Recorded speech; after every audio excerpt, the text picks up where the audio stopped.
हाफिज सईद एक आतंकवादी है, उसने 26/11 में जितने मासूमों की और बेचारे जो निरपराध लोग थे, बेगुनाह लोग थे, उनको उसने मरवाया था, हैंडलर था वो उसका।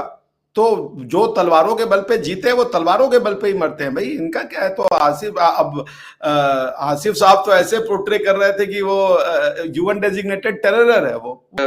DGISPR ये बात कर रहे थे कि इसमें हमारे हमसाया मुल्क का हाथ है बहुत ज्यादा, जो भी ये कार्रवाइयां हो रही हैं। आपको एपीजे अब्दुल कलाम क्यों नहीं चाहिए? आपको कोई इसरो का साइंटिस्ट क्यों नहीं चाहिए? आपको इन्हीं लोगों को बनाना है, यही पाकिस्तान की आइडेंटिटी आप बनाना चाहते। तो अब तो मेरा ख्याल है ये प्रूफ भी हो रहा है कि अभी मैं एक बात कर रहा था अभी ना, आज इंडिया टीवी के एक प्रोग्राम में चल रहा था, और मीनवाइल उसी दौरान एक ब्रेकिंग न्यूज आ गई कि वहां पे एक बस पे हमला हो गया है।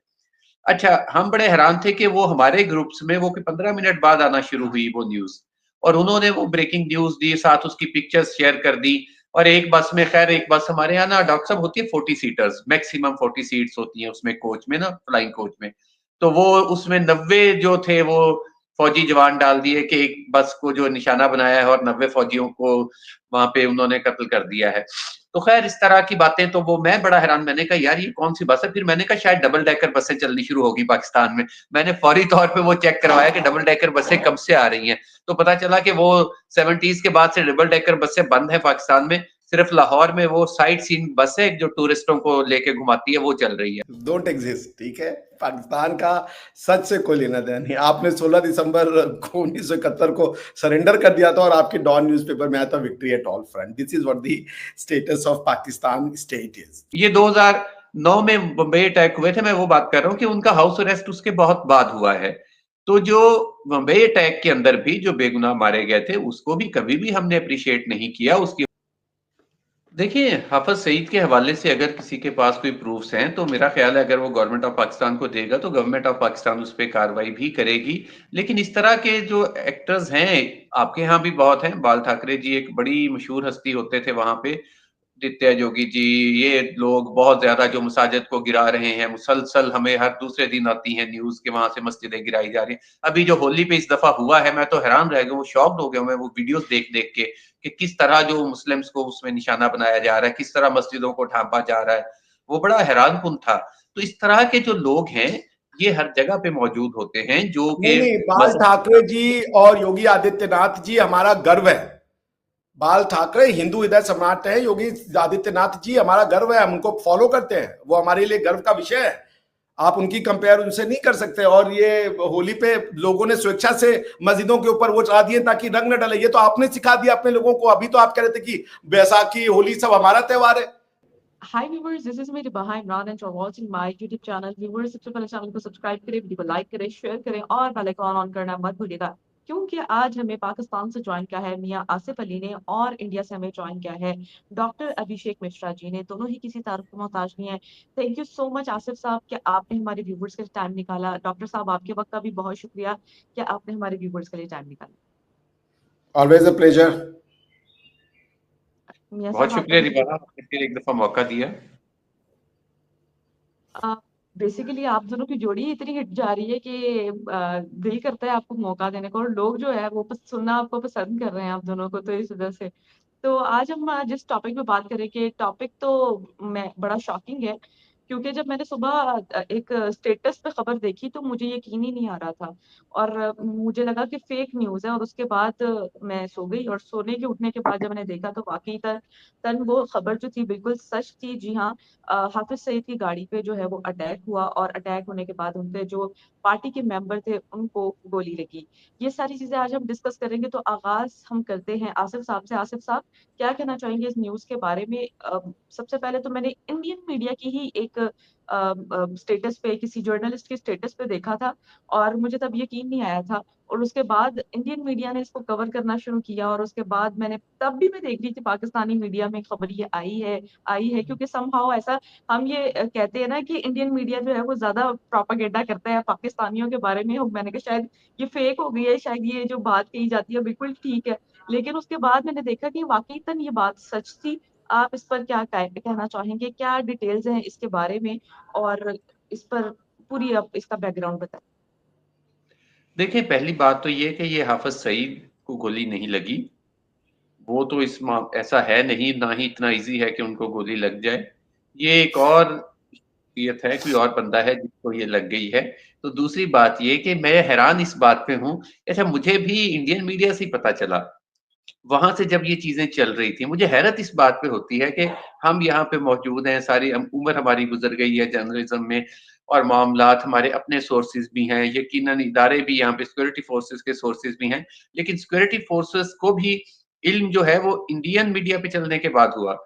यानी कि आखिर कौन-सा तालमेल ऐसा है, कौन से वो लोग ऐसे हैं जो शूटर्स हैं या जो मिलिटेंट्स हैं, जो फौरी तौर पे या तो वहाँ पे पहले न्यूज़ देते हैं इंडिया में, भारत में कि जी हमने ये काम कर दिया, या दूसरा जो हमारे इंडियन दोस्त हैं, जो भारतीय दोस्त हैं, वो इतने शानदार जर्नलिस्ट हैं कि अगर कोई बंदा बाइक पे जा रहा है, कोई शूटर, तो उसके पीछे लगता है जैसे खुद कोई हमारा भारतीय मीडिया का रिपोर्टर बैठा हुआ था, फायर हुआ और उसके बाद फौरी तौर पे उन्होंने वो ब्रेकिंग न्यूज़ जारी कर दी। ये मुझे अभी तक समझ में नहीं आ रहा मामला। डॉक्टर साहब क्या कहना चाहेंगे? ये भी बड़ी हैरतकुन बात है कि सबसे पहले तो इंडियन मीडिया ने ही इसे कवर किया। पाकिस्तान की मीडिया में तो ये दूर-दूर तक कोई खबर नहीं थी और उनकी हाफ़िज़ सईद की गाड़ी पर अटैक हुआ और उनकी पार्टी के मेंबर को गोली लगी है। इस पर आप क्या कहना चाहेंगे? देखिए पाकिस्तान में कम से कम 20% लोग तो इंडियन रहती हैं जिनका दिल है हिंदुस्तानी, वो ऊपर से कुछ ना कह पाए, पर हुँ। वो भी इंडियन है क्योंकि वो अपनी हिस्ट्री जानते हैं, अपनी एंसेस्ट्री जानते हैं। तो एक सॉफ्ट कॉर्नर उनको अपनी मातृभूमि से रहते ही है। और जैसे जैसे जैसे लोग पढ़ते लिखते चले जाएंगे, जैसे जैसे उनका मोहम्मद बिन सलमान साहब को फॉलो करते जाएंगे, पाकिस्तान में इंडियंस की संख्या बढ़ने लगेगी अपने आप। तो कोई इंडियन होगा जो हमसे प्यार करता है, वो उसने किया ये काम। हाफिज सईद एक आतंकवादी है, उसने 26/11 में जितने मासूमों की और बेचारे जो निरपराध लोग थे, बेगुनाह लोग थे, उनको उसने मरवाया था। हैंडलर था वो उसका।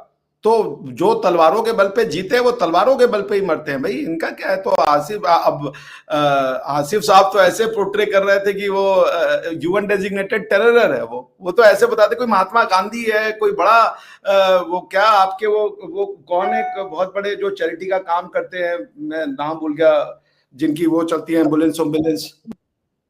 ईदी हाँ ईदी। हाँ, तो वो कोई ईदी को ईदी गोली मार दी फाउंडेशन। गई है यार। It's a good riddance. तो आपकी भी जान छूटी। आपके ही कई लोग बोल रहे थे पाकिस्तानी चैनल पे कि ये क्या हाफिज सईद को अंडे देने के लिए बैठाया हुआ है। आज अंडे देना बंद कर दिया उसने। अच्छा क्या कॉन्ट्रीब्यूशन है। वो था भी इंडियन, वो हरियाणा के रहने वाले थे। हाफिज सईद हरियाणा का रहने वाला था भाई। तो सोचिए, वो अगर एक इंडियन दूसरे इंडियन से नफरत कर रहा है, इंडियन जाकर के पाकिस्तानी में पाकिस्तानी बन सकता है, तो क्या एक पाकिस्तानी पाकिस्तान में बैठ के इंडियन नहीं हो सकता। आप सबके दिलों में इंडिया बसा हुआ है भाई। एक दिन अपनी ये जो माँ है ना, वो अपने बच्चे को पुकारेगी। तो किसी माँ ने अपने बच्चे को पुकारा होगा, उसने ये काम कर दिया, इसमें कौन सी बड़ी बात है। आप मेरी पेशेंट गोई लिख लीजिए, मैं हूं ना हूं इस दुनिया पे, मेरी तो जिंदगी का बहुत लिमिटेड टाइम है। एक दिन हर पाकिस्तानी के दिल से निकलेगा कि दिल तो है हिंदुस्तानी। और तब इस पूरे के पूरे जो जिसे कह लीजिए इंडियन सब कॉन्टिनेंट में पीस होगा। तो I think it's a good riddance. अच्छा हुआ चला गया, आज नहीं तो कल तो मरना ही था इतने लोगों के हत्यारे को। आई होप कि आप दुखी नहीं होंगे हाफिज सईद को। यूएन डेजिग्नेटेड टेरर है वो, टेररिस्ट है वो, कोई इंडिया वो नहीं है। और उसने जिस मुंबई में जितने लोगों को मारा था उसमें ज्यादा मुसलमान थे। हाँ रिवाज, आप कुछ कहना चाहते? डॉक्टर साहब क्या मतलब आप लोगों ने सबसे पहले इस न्यूज़ को कवर किया। मतलब क्या डिटेल्स हैं? आप ही बताएँ हमें। यानी अभी होल स्टोरी जो है वो पूरे तरीके से हमारे सामने नहीं आई है। आप बताएँ कि क्या स्टोरी क्या है? जब हम रिकॉर्ड कर रहे हैं, इसको मैं जब लगाऊँगी तब तक हो सकता है पूरी स्टोरी सामने आ जाए ठीक तरीके से। आप क्या कहेंगे कि क्यों इंडियन मीडिया में सबसे पहले जो है ये खबर लगाई गई और पूरी डिटेल्स के साथ? देखिए, समय की बराबरी कीजिए। बेचारे आसिफ साहब एक बार ही बोले, आप मुझसे 2 बार पूछिए। एक बार उनसे पूछ लीजिए, फिर मैं इसका जवाब दूंगा। सो आसिफ साहब को भी आप बुला लीजिए। आसिफ साहब से मैं सवाल करूँगी। डॉक्टर साहब पहले आप मुझे इस बात का जवाब दें। आसिफ साहब से मैंने बड़ी गहरी बात पूछनी है। आपने कहा इंडियन मीडिया। हर वो आदमी जो रेशनल है वो इंडियन मीडिया है, चाहे वो लोग ज्योग्राफिकली कहीं भी लोकेटेड हो।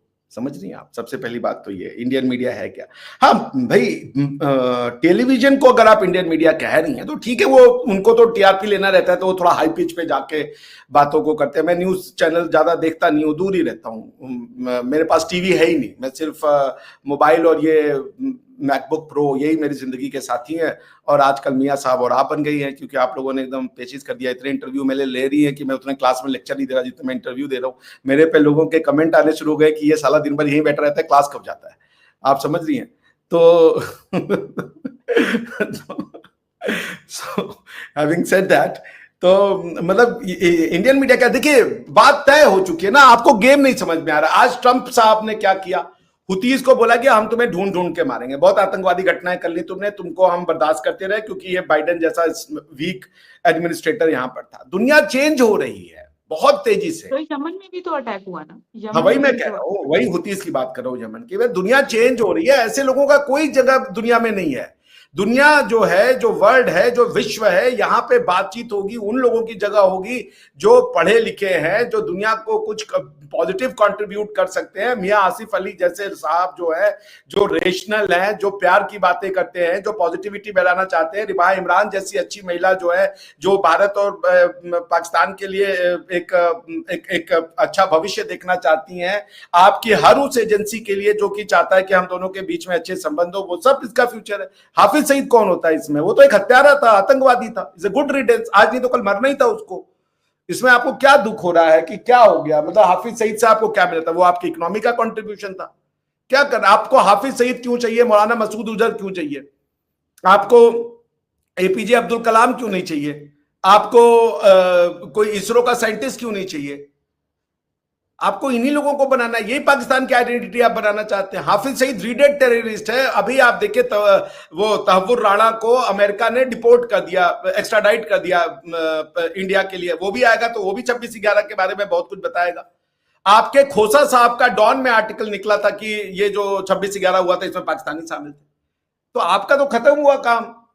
वरना आपने तो वो किसी को वो जेल में भी भेज देते हो, जेल से वो बच्चे पैदा कर रहा होता है। एक तो ये अजीब जेल है आपकी, भगवान ऐसी, अल्लाह ऐसी जेल सबको अता फरमाए।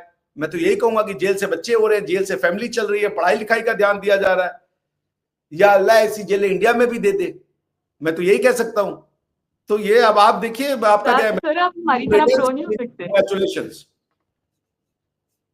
सर आप हमारी तरह प्रो नहीं हो सकते।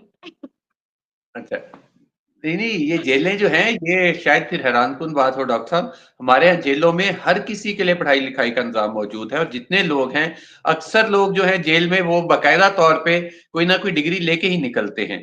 वो तो आम लोगों के लिए भी है, वो तो ऐसा कोई इश्यू नहीं है, इस पे तो दो राय नहीं। तो दूसरा ये है कि वैसे ना डॉक्टर साहब की उस बात टेररिज्म की बात कर रहे हैं आप ना, how to be better terrorist, good degree अच्छा, only available in doctor Pakistan. साहब की बात हो रही थी कि वो ना मुझे याद आ गया कि हाय इस सादगी पे कौन ना मर जाए, जो डॉक्टर साहब कह रहे थे कि पाकिस्तान के अंदर इतने इंडियंस मौजूद हैं, प्रो इंडियंस के वो फौरी तौर पे कोई ऐसा काम करके खबर दे देते हैं। तो ये वैसे एक बड़ा सीरियस इश्यू है, इस पे गौर करना पड़ेगा। और पिछले चंद दिनों से जो तवत्तुर के साथ डीजीआई एसपीआर ये बात कर रहे थे कि इसमें हमारे हमसाया मुल्क का हाथ है बहुत ज्यादा, जो भी ये कार्रवाइयां हो रही हैं। तो अब तो मेरा ख्याल है ये प्रूफ भी हो रहा है कि अभी मैं एक बात कर रहा था अभी ना, आज इंडिया टीवी के एक प्रोग्राम में चल रहा था, और मीनवाइल उसी दौरान एक ब्रेकिंग न्यूज आ गई कि वहां पे एक बस पे हमला हो गया है। अच्छा, हम बड़े हैरान थे कि वो हमारे ग्रुप्स में वो 15 मिनट बाद आना शुरू हुई वो न्यूज, और उन्होंने वो ब्रेकिंग न्यूज दी, साथ उसकी पिक्चर्स शेयर कर दी। और एक बस में, खैर एक बस हमारे यहाँ ना डॉक्टर साहब होती है 40 सीटर्स, मैक्सिमम 40 सीट्स होती हैं उसमें, कोच में ना, फ्लाइंग कोच में। तो वो उसमें 90 जो थे वो फौजी जवान डाल दिए कि एक बस को जो निशाना बनाया है और 90 फौजियों को वहां पे उन्होंने कत्ल कर दिया है। तो खैर इस तरह की बातें, तो वो मैं बड़ा हैरान, मैंने कहा यार ये कौन सी बस है? फिर मैंने कहा शायद डबल डेकर बसें चलनी शुरू होगी पाकिस्तान में। मैंने फौरी तौर पे वो चेक करवाया कि डबल डेकर बसें कब से आ रही हैं, तो पता चला कि वो 70s के बाद से डबल डेकर बसें बंद है पाकिस्तान में। सिर्फ लाहौर में वो साइट सीइंग बस है जो टूरिस्टों को लेके घुमाती है, वो चल रही है। तो मैं वो ढूंढ रहा हूँ बस का ना, शायद उसके अंदर मुझे लग रहा है कि नीचे जो वो कैरेज वाला जो सामान वाली जगह होती है ना, शायद वहां पे भी पैक किए हुए थे फौजी, जो 90 उसमें आ गए। तो अच्छा, इस तरह की बड़ी अजीबो-गरीब चीजें चल रही हैं। लेकिन बात फिर वही आ जाती है कि ये आखिर सबसे पहले वहां क्यों पहुंचती है चीज?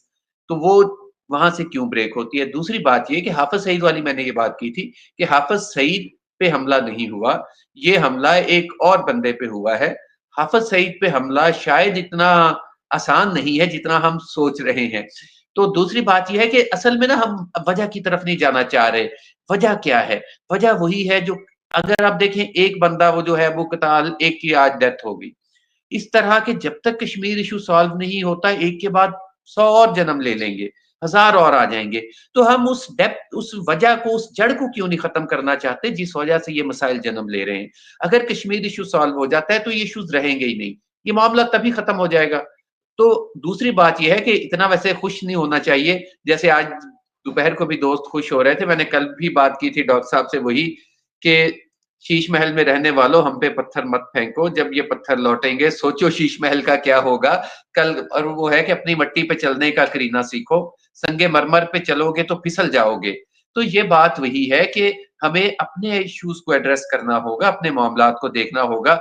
आपने खुद बड़ी मुश्किल से, आप उस दिन बता रहे थे कि जो इतने ज्यादा वहां पे वाकयात थे, जो तहरीकें थी, जो मसाइल थे मणिपुर में, नागालैंड में, माओस्ट के, दूसरों के, उन पे बड़ी मुश्किल से काबू पाया है आप लोगों ने।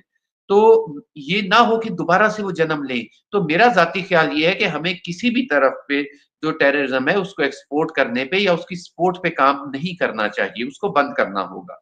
जी। अच्छा आसिफ साहब, मेरा आपसे भी सवाल है, फिर उसके बाद डॉक्टर साहब से उसका काउंटर भी सुनेंगे। आसिफ साहब, आप ये बताएं कि हाफिज सईद को तो हाउस अरेस्ट कर लिया गया। ये कैसा हाउस अरेस्ट है कि वो गाड़ी पे जा रहे हैं, उनकी गाड़ी पे हमले हो गया। आपने अभी बड़े कह रहे हैं कि ऐसे उन पर हमला करना आसान काम नहीं है। हमने पिछले देखा था, पिछले कई मतलब कुछ साल पहले की बात है कि उनके घर के पास भी एक ब्लास्ट हुआ था। टेररिस्ट वो डिक्लेयर है इंटरनेशनल लेवल पर। तो वो जब भी हाफिज सईद का नाम आता है तो लोग जो है वो उनको जानना चाहते हैं, उनकी खबर कि वो कर क्या रहे हैं, क्योंकि लोगों को तो ये पता है कि वो हाउस अरेस्ट है। क्या कहना चाहेंगे? देखिए, मैं यही कह रहा हूँ कि उनकी गाड़ी पे हमला नहीं हो सकता, उन तक पहुंचा नहीं जा सकता क्योंकि वो हाउस अरेस्ट है, वो बाहर नहीं निकल सकते। कई सालों से वो बंदा अपने घर से बाहर नहीं निकल पा रहा। तो ये कैसे पॉसिबल है कि उसकी गाड़ी को एक डिक्लेयर करके उस पे अटैक कर दिया जाए। और ये हकीकत है कि वाकई वो हाउस अरेस्ट है। मेरी हाफिज सईद से मुलाकात भी है। ऐसा नहीं है कि जब मैं एक इदारे के साथ एक्सप्रेस न्यूज में होता था तो उस वक्त मेरी उनसे मुलाकात भी है, मैं उनसे मिला भी हूँ। तो वो कोई, अच्छा शक्ल से बिल्कुल वो मासूम सा आदमी लगता है, कोई वो इस तरह का नहीं है जिस तरह का हमारे दोस्तों ने उसका पोर्टफोलियो बना रखा है, पता नहीं वो खौफनाक किस्म का होगा, जाते ही डर जाएंगे उससे मिलके। तो हाउस अरेस्ट है, वो बाहर निकल नहीं सकता, इसलिए उसकी गाड़ी पे हमला होने का तो सवाल ही पैदा नहीं होता। मैं इसी तनाजुर में मैंने ये बात की, इसी सेंस में कि उन तक पहुंचना आसान नहीं है। बाकी हमले हो जाना, इस तरह की कार्रवाइयां हो जाना एक अलग इशू है, लेकिन बहरहाल ये हाफिज सईद पे हमला नहीं था। ये जो मियाँ साहब ने बसेस वाली बात की है कि डबल डेकर बसेस जो है वो चलने लगी हैं। आपकी मीडिया में सबसे पहले कवर हुआ कि 90 पाकिस्तानी सोल्जर्स तो थे, उनको फिर से उन पर जो है वो हमला किया गया। इस पर आप क्या ओपिनियन रखते हैं? हालांकि उनका क्लेम ये है कि हमारी जो बसेस है उसकी सीट ही 40 होती है। इस पर आप क्या कहना चाहेंगे? और हाफिज सईद हाउस अरेस्ट है, अब इन्होंने एक थ्योरी और पास कर दी कि उनकी गाड़ी पे तो अटैक हो ही नहीं सकता। ठीक है, हालांकि बहुत सारे न्यूज चैनल्स पर जो है वो ये खबरें चल रही हैं कि उनकी गाड़ी पर अटैक हो। अब किसकी बात माने, किसकी बात ना माने, क्या कहेंगे? देखिए, पाकिस्तान और सच डोंट एग्जिस्ट, ठीक है। पाकिस्तान का सच से कोई लेना देना नहीं। आपने 16 दिसंबर को 1971 को सरेंडर कर दिया था और आपके डॉन न्यूज़पेपर में आया था victory at all front. This is what the status of Pakistan state is. झूठ पे ये पूरा पूरा पूरा स्टेट झूठ पे बेसिस है। तो आप क्या करिएगा? ये अभी जैसे आसिफ साहब ने कहा कि जब तक कश्मीर जो जड़ है, कश्मीर, ठीक है, क्योंकि कश्मीर अगर जड़ है तो ये इस समस्या का, तो कश्मीर की समस्या का जड़ है टू नेशन थ्योरी। अब आसिफ साहब से पिछले दिन एक चैनल पे मेरी बातचीत हो रही थी, इन्होंने पूरा जो है कांग्रेस से लेकर के, और कोई नोमानी साहब थे, उनको नमाज करने को नहीं मिला इसलिए उन्होंने देश तोड़वा दिया भाई साहब, और उर्दू और हिंदी के बीच में लड़ाई हो गई तो वो देश तोड़वा दिया भाई साहब। ये इनका लॉजिक है। मुसलमान परसिक्यूटेड रहा है, हिंदू के साथ परसिक्यूशन हुआ ही नहीं है कभी। वो there is nothing called Hindu persecution. Asif साहब का ये विजडम है, ठीक है ना। वो टू नेशन थ्योरी का बेसिस है, परसिक्यूशन ऑफ हिंदूज। अब बाई हिंदूज फियर्ड परसिक्यूशन हुआ भी नहीं, क्योंकि वो तो राज में थे मोस्टली पाकिस्तानी, और हुकूक नहीं मिल रहे थे। जो हुकूक है उसको वो लेना नहीं चाहते। एक अजीब सी गफलत का शिकार है। तो ये कह रहे हैं कि 100 और पैदा होंगे, 2000 आसिफ, अरे ये क्या नाम था इनका जो हाउस अरेस्ट है, हाफिज सईद, 2 लाख और पैदा हो जाए। हम 1000 साल से लड़ रहे हैं भाई, आज की बात नहीं है ये। हाफिज सईद के नाम बदलते रहे, कभी बिन कासिम बन जाता है, कभी अफगानी कोई वो क्या नाम है गजनबी बन जाता है, कभी वो खिलजी बन जाता है। ये सब हाफिज सईद है, ये सब हाफिज सईद है हमारे लिए। आप पैदा करिए, हम मारते रहेंगे, हम ठोकते रहेंगे जब तक हमारे में दम है। बाकी ईश्वर देखेगा, जो सच है वही जीतेगा। अगर सच ये है कि सिर्फ एक ही रहेगा बाकी खत्म हो जाएंगे तो वो जीतेगा, और अगर सच ये कि जो सत्य है वो सबको साथ में लेके चलता है तो हम जीतेंगे। बाकी का डिसीजन तो ये होगा। तो अगर आप हाफिज सईद पैदा करना बंद नहीं करेंगे तो हम उनको ठोकना बंद नहीं करेंगे। मैंने आपको बताया, मुगल आए गए, खत्म कर दिए गए। अगर कश्मीर के लिए आपको लड़ने का शौक है, क्योंकि रिलीजन की बात है, तो कश्मीर को हमें लड़ने का शौक है क्योंकि वो हमारी मां है। अपनी धरती मां के साथ गद्दारी हम किसी के लिए नहीं करते। हमें सिखा दिया, आपको सिखाया गया है कि भाई स्वर्ग जाना है एक दिन तो अल्लाह की और उसकी बात सुनो।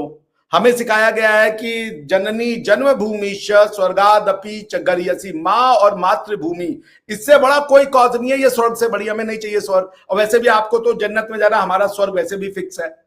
हमें तो जो स्वर्ग मिलेगा वो दूसरे तरीके का डिस्क्रिप्शन है। आपका जन्नत आपको मुबारक, हम स्वर्ग में जाके एंजॉय करेंगे, आपको देखेंगे कि आप वहां से क्या कर रहे हैं, अपने जन्नत में एंजॉय कीजिए। तो पॉइंट है कि आप पैदा करते रहिए इनको, हाफिज सईद को, कश्मीर के नाम पे। हम भी कश्मीर के, आप अगर अल्लाह के नाम पे मरने को तैयार है तो हम धरती के नाम पे मरने को तैयार है। बात बराबरी की है, कोई पीछे नहीं हटेगा। और कश्मीर का मुद्दा साफ कर दिया है जयशंकर साहब ने, कहा सिर्फ एक चीज बचा है, पीओजे के हमारे पास आ जाएगा, बात खत्म। आपसे बलूचिस्तान नहीं संभल रहा है, वो टूट के मुहाने पे है। आप कश्मीर में लड़ने की बात कर रहे हो, क्या दोगे इन बच्चों को? इन बच्चों को आप क्या पढ़ा रहे हो? मैं कल देखता था एक छोटा सा बच्चा पाकिस्तानी कहता है, ओ हम तो जी हिंदुओं को खत्म कर देंगे यहां से, आप देखती रहिए, बस यही सिखाना है। सिखाइए, क्या खत्म करेंगे हिंदुओं का? आप धरती का नाम चेंज कर देंगे तो हिंदू खत्म हो जाएगा। भारत को तोड़ के पाकिस्तान बना देंगे तो धरती खत्म हो जाएगी।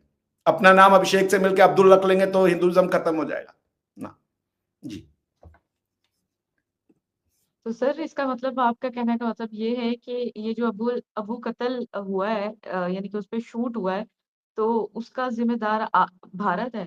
आपकी बात से तो यही लग रहा है कि हाफिज सईद, यानी कि हम, मतलब हम अगर हाफिज सईद जैसे लोग बनाते रहेंगे तो आप लोग जो है वो, आपका कहने का मतलब ये है कि आप ठोकते रहेंगे। तो इसका मतलब ये हुआ कि इसका जिम्मेदार आप लोग हैं, ये जो आज सारा मैस हुआ है। आसिफ साहब कुछ कहना चाह रहे हैं, फिर मैं बोल देता हूँ, बिकॉज वो बहुत देर से नहीं बोले। पूछ लीजिए पहले। नहीं, आपसे सवाल है, आप जवाब दे दीजिए, फिर बात करते हैं। देखिए, ऐसा है कि आप अगर इसमें यह कहना चाह रहे हैं कि India acts through non state actors, ठीक है ना, तो वो इंडिया अपने आदमियों को भेजता है जो कि इंडिया जिसको डिसोन कर देता है, वो सबोटाज एक्टिविटी कराता है। इसकी मैं गारंटी ले सकता हूं इंडिया ऐसा नहीं करता। इंडिया का इसमें शौक नहीं है। इंडिया अटैक करेगा तो फुल फ्लेजेड फ्रंटल वॉर करेगा आपके साथ, स्टेट एक्टर्स के साथ पूरा, जिसको फौज हम इसीलिए मेंटेन करते हैं भाई। और रही बात की क्या ये कोई ऐसा आदमी, हाफिज सईद की क्या दुश्मनियां नहीं होंगी? क्या आज इमरान खान जेल में नहीं है? वो क्या इंडिया ने उनको जेल में भिजवा दिया? क्या मुशर्रफ साहब के ऊपर अटैक नहीं हुआ था जब वो राष्ट्रपति थे? वो इंडिया ने करवाया था। ये जो आपके जितने प्रधानमंत्री बने हैं, most of them were executed. Bhutto को क्या हमने मरवा दिया था? आप क्या कभी एक पीस होगा ही नहीं, क्योंकि आप क्या कोई आइडिया नहीं कि कौन सा आइडिया सही है। सबके अपने आइडियाज हैं, सब अपने अपनी डपली, अपना अपना राग बता रहे हैं। ये जो बलूचिस्तान में हो रहा है वो इंडिया करा रहा है। आपका ये कहना है कि सब इंडिया करा रहा है, इंडिया सबको जाके कान में भड़का दिया, जबकि आप ये उससे पहले क्या कह रहे थे? आपकी देखिए, आपकी कॉन्सेप्चुअल प्रॉब्लम कितनी है। आपकी किताबों में लिखा है कि पाकिस्तान बन गया जब बिन कासिम आया। आपकी हिस्ट्री किताब में ये लिखा हुआ है कि the first time Pakistan was created the very moment bin Qasim came. उसके बाद आप ये कह रहे हैं कि जब बिन कासिम ने भारत में पाकिस्तान बना दिया था, इस्लाम को आपका परचम गाड़ करके ही पाकिस्तान बनेगा ना। उसके बाद हमसे आसिफ साहब कहने कि नहीं, टू नेशन थ्योरी की शुरुआत तो वहां से होती है, क्या नाम है, कांग्रेस में 1857 के बाद जो है कोई उर्दू हिंदी की बनारस में कोई वॉर हो गई। आपकी हालत यह है कि आप क से इतनी नफरत करते हो, इतनी नफरत करते हो कि आपने उर्दू जो कि भारत की लैंग्वेज है उसको लिखने के लिए अरबिक अल्फाबेट लिया हुआ है। ये तो आपकी नफरतों का आलम है। और समझ का भी आलम है। क्या किया जाए इसमें? आप इस पे लड़ने को तैयार हैं अगर, तो आप लड़िए। आप हाफिज सईद प्रोड्यूस कीजिए, आप दाऊद इब्राहिम प्रोड्यूस कीजिए, आप और ऐसे लोगों को प्रोड्यूस कीजिए और पढ़ाइए। मैं आपको फिर से कह रहा हूं, भारत में हिंदुत्व का राइज होगा, वैदिक संस्कृति का राइज होगा। आप इस्लाम को राइज करवाएं पाकिस्तान में, यही तरीका है आपको। भारत से आप इसी तरीके से लड़ना चाहते हो तो आप देख लीजिए कि आप इस्लामिक संस्कृति को बढ़ाने से कहां जाके बैठोगे। हम देख लेते हैं कि हमारी अपनी संस्कृति से हम कहां जाके बैठेंगे, क्योंकि इस संस्कृति के दम पे हम पिछले 10,000 साल से टिके हुए, जो लिखित, ओरल तो और भी पहले का है जी। आसिफ साहब, मैं आपसे एक सवाल करूंगी कि जैसे ये कहा जाता है कि मुंबई अटैक जो है वो हाफिज सईद ने करवाया, तो टेररिज्म फैलाने वाली ही बात होगी। इस पर आप क्या राय रखते हैं कि हमने हाउस अरेस्ट किस तरह किया हुआ है, और ये क्या है, इस मुंबई अटैक को आप कैसे देख रहे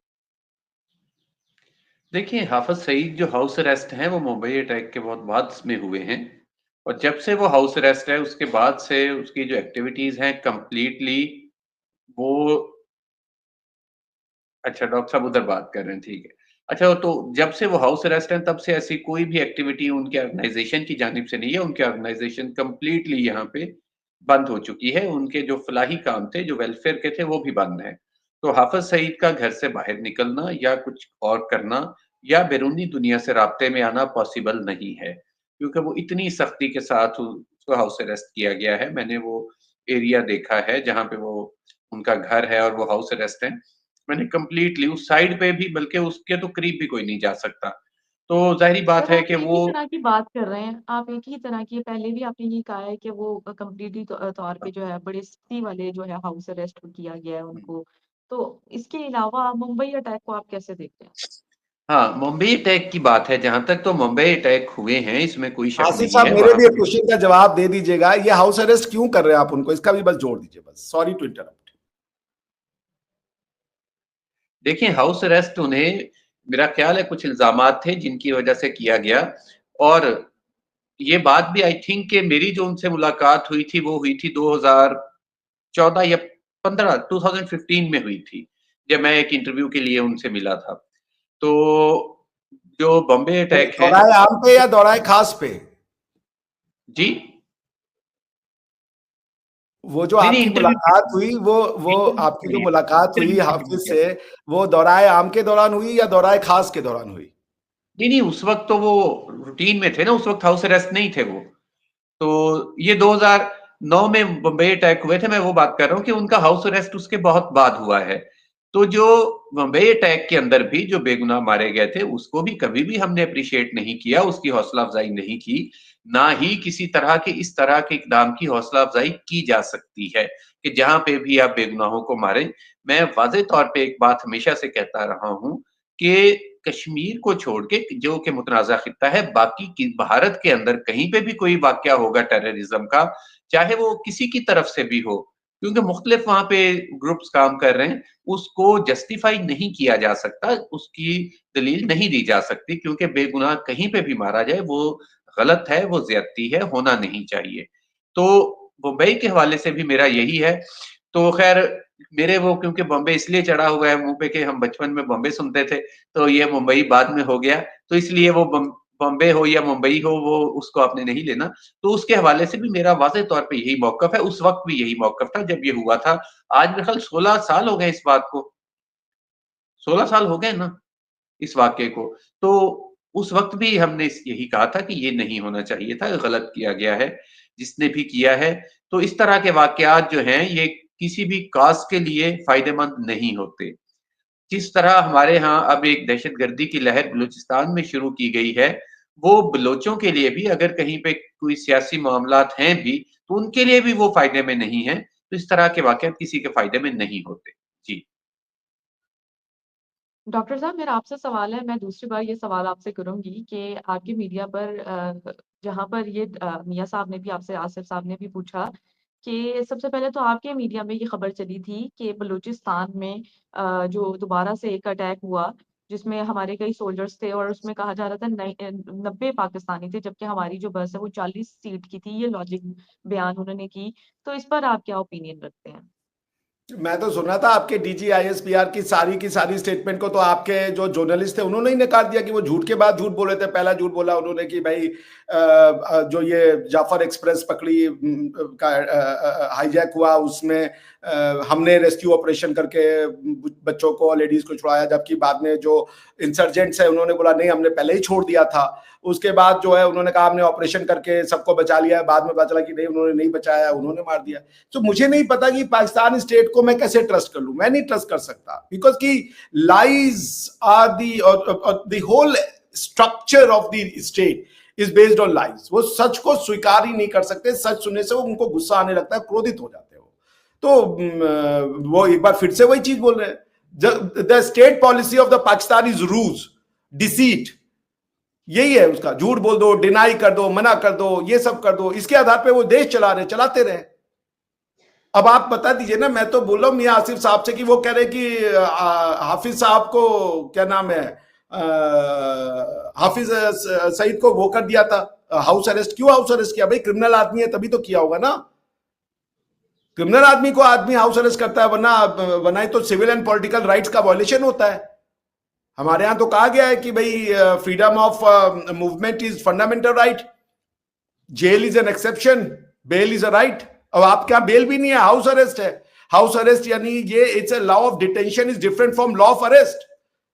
जब आप हाउस अरेस्ट करते हैं किसी को तो आपको कोई चार्जशीट भी लाने की जरूरत नहीं है, आप उसको सालों तक बिना किसी चार्जशीट के हाउस अरेस्ट में रख सकते हैं। There is no requirement of the bail or there is no requirement of producing that man within 24 hours before the judiciary. तो क्यों बंद कर रहे हैं आप? क्यों उनकी निगरानी कर रहे हैं? अगर आप आतंकवादी को बचाना चाहते हैं तो ये फिर आपको कोई टेररिस्ट मुल्क कह रहा है तो आप कह रहे हैं कि नहीं जी हमें देखो टेरर के नाम पे भेज दिया। वो यूएन डेजिग्नेटेड टेरर है, टेररिस्ट है। Dawood Ibrahim UN designated terrorist है। आप कह रहे हैं उनको कोई छू नहीं सकता, ये हमारा कमाल है। ओके भाई ठीक है, पूरे स्टेट अपरेटस लगा दीजिए उनकी प्रोटेक्शन में, हमें क्या इससे मतलब है।